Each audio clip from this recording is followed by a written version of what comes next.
आजको यो भिडियो चाहिँ आइओ इन्ट्रान्सको फर्म भर्दाखेरि त्यहाँ चाहिने इमेज हुन्छ नि त्यसको रिजोल्युसन कसरी मिलाउने अनि त्यसको साइज कसरी मिलाउने भन्ने बारेमा नै छ।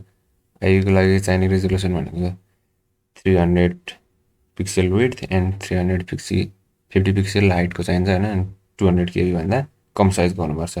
त्यो कसरी गर्ने भन्ने बारेमा आजको भिडियो नै छ। म मोबाइलबाट कसरी गर्ने अनि कम्प्युटरबाट कसरी गर्ने दुइटै भन्नेछु।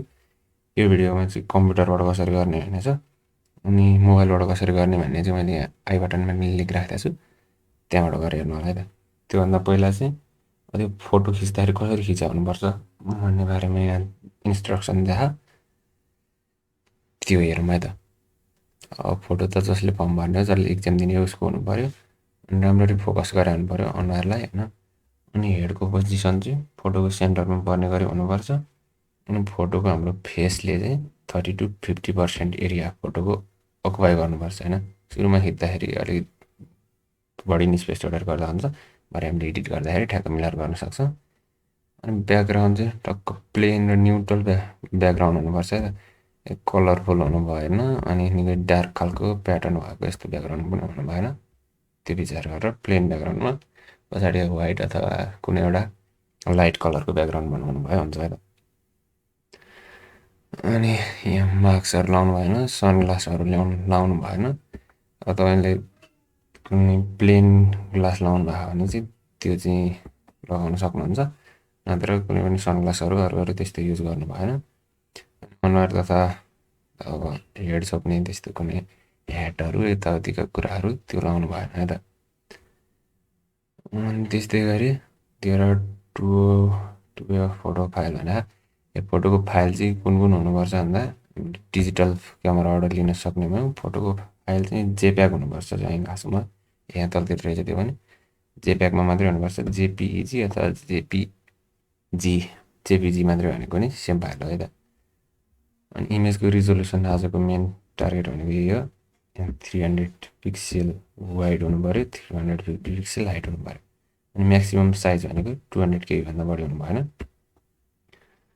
अनि कलर डेप्थ भनेको हाम्रो प्रायः जसो स्मार्टफोनबाट पनि खिच्दाखेरि यतिको कलर डेप्थको इमेज आफै बनिहाल्छ है त। अनि तपाईँको इमेज चाहिँ ब्लरी भयो यताउति के भयो भने त्यो सच्याउनको लागि छुट्टै फाइन तिरेर यताउति गर्नुपर्छ। फाइन त त्यही 2-300 त्यस्तै ठिकै लाग्ला, तर इन्ट्रान्सको समयमा तपाईँ अर्कै तनावमा हुनुहुन्छ, त्यति बेलाको टाइम चाहिँ एकदम इम्पोर्टेन्ट हुन्छ। त्यही भएर पहिलोचोटि गर्दाखेरि अलिक राम्ररी गर्नुपर्ने हुन्छ। यो इन्भ्यालिड भयो किनभने यो एक साइडमा मात्रै छ फोटो, यो सेन्टरमा हुनु पर्थ्यो। यहाँनिर अनुहारको साइज एकदम सानो भएको छ, दुइटै कानहरू देखाएको छैन, राम्ररी फोकस भएको छैन। अनि ब्याकग्राउन्ड पनि सबैको टक्क प्लेन आएको छैन, प्लेन राख्न खोजेको छ त्यही पनि मिलाएको छैन होइन। यस्तो हुनु पऱ्यो, ब्याकग्राउन्डमा पनि एउटै कलर भयो हुन्छ, अनि दुइटै कान राम्ररी देखिया हुनु पऱ्यो तिनवटा फोटोको। आफूले टक्क अगाडि क्यामेरातिर फोकस गरेर हेरे हुनु पऱ्यो, क्यामेराले पनि अनुहारलाई राम्ररी फोकस गरे हुनु पऱ्यो। यसरी गरेर राम्रो फोटो आफूले क्रिएट गर्न सकिन्छ। अब मैले चाहिँ यो फोटोलाई कसरी एडिट गर्न सकिन्छ भनेर सिकाउँछु है त अबको पार्टमा। त्यसको लागि एउटा वेबसाइट छ BFUNCKIB फन्की भन्ने, यसबाट चाहिँ मलाई इजियर लागेको छ, त्यही भएर तपाईँलाई नि यो सजेस्ट गरेको छु। bfunky.com मा गएर डाइरेक्ट इन्टर हान्न नि सक्नुहुन्छ। यसमा गइसकेपछि यो इन्टरफेस देखिन्छ, यहाँ साइन इन गर्नुपर्ने खासै जरुरी छैन, डाइरेक्ट गेट स्टार्ट गर्नुभयो हुन्छ। अनि हामीले अहिले फोटो एडिट गर्न लाग्छौँ, एडिट अ फोटो ट्याप गर्नु होला, त्यसपछि यो इन्टरफेस खुल्छ होइन। अनि कन्ट्रोल ओ गरेर फाइल खोल्नु भए पनि हुन्छ, नत्र यहाँ ओपनमा गएर यहाँ कम्प्युटरमा छ अथवा कहीँ छ जहाँबाट तपाईँले कुन फोटो एडिट गर्न खोज्नुभएको त्यो फोटो सेलेक्ट गर्नुहोस्। मैले अहिले यो फोटो एडिट गर्छु है त।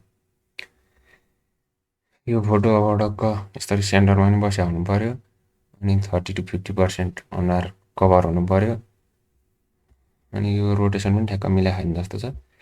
यसलाई यहाँ गएर सिधा बनाउन सक्छौँ, यति गर्दाखेरि चाहिँ सायद सिधा आयो त, यसरी सिधा बनाउन सकियो।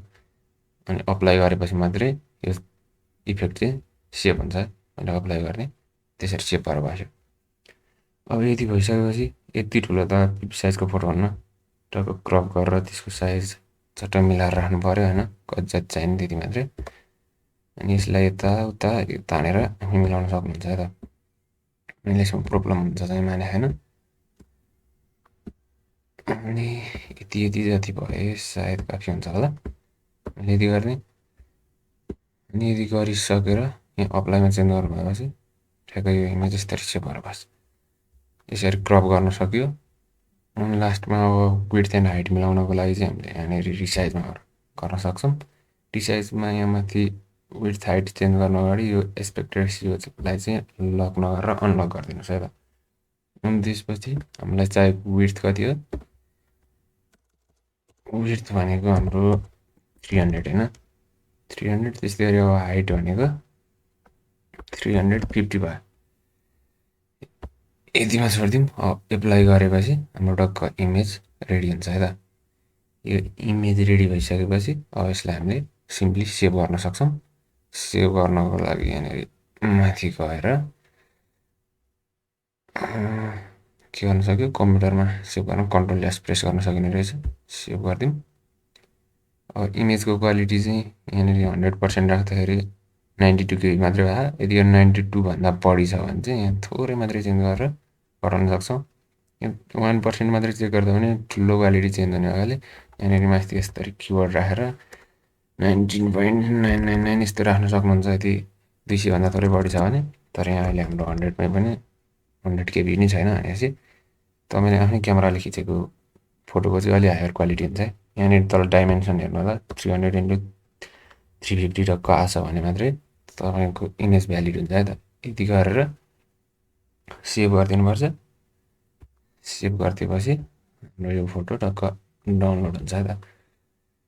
अनि जुन चाहिँ डाउनलोड भइसकेपछि हेर्दाखेरि राम्रो देखिनु पऱ्यो। यति गर्दाखेरि अनुहार मजाले चिनिया भने इमेज भ्यालिड छ। यो थियो कम्प्युटरबाट रिसाइज गर्ने बारेमा। अबको नेक्स्ट भिडियो चाहिँ माथि आई बटनमा गएर मोबाइलबाट कसरी गर्ने बारेमा हेर्न सक्नुहुन्छ त। यो भिडियोमा यति थियो। धन्यवाद।